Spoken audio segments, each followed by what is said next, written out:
Urea की किल्लत से जूझ रहे शेखपुरा जिले के बरबीघा प्रखंड के किसानों ने आज प्रखंड कार्यालय स्थित बिस्कोमान भवन में हंगामा कर दिया, जिसके बाद बिस्कोमान कर्मी अपनी सुरक्षा के लिहाज से थाने पहुंच गए। किसान भी उनके पीछे पीछे थाने पहुंच गए। वहां भी उन्होंने थानाध्यक्ष से दिन भर लाइन में लगने के बाद खाद नहीं देने का आरोप लगाते हुए हंगामा शुरू कर दिया। किसानों की समस्या को देखते हुए थानाध्यक्ष जयशंकर मिश्रा ने उन्हें समझाया और थाने में ही लाइन लगाकर उनके आधार कार्ड पर नंबर अंकित किया। साथ ही यह आश्वासन भी दिया कि कल मंगलवार को सबसे पहले उन्हें खाद की आपूर्ति की जाएगी, बाद में अन्य किसानों को दिया जाएगा। दरअसल कम खाद की आपूर्ति और अधिक डिमांड होने के कारण किसानों को भारी परेशानी का सामना करना पड़ रहा है। आज सोमवार को भारी संख्या में किसान खाद लेने उमड़ पड़े।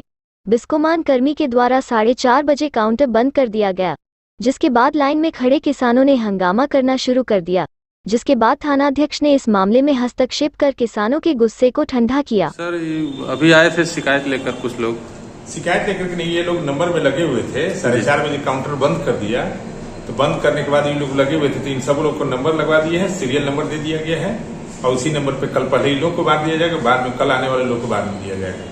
अच्छा, ये लोग को मतलब सुबह से लाइन में थे और ये लोग बच गए थे आज? सुबह से नहीं, मैंने बाद में लाइन लगे, सुबह से तो बच ही रहा था जी जी, बाद में लगे थे लाइन में, लेकिन बच गया था। तो 30 इनकी संख्या थी, वो फिर से नंबरिंग दे दिया गया है और कल इन लोग को सबसे पहले इन्हीं लोग को दिया जाएगा, दूसरे लोग को बाद में दिया जाएगा। धन्यवाद।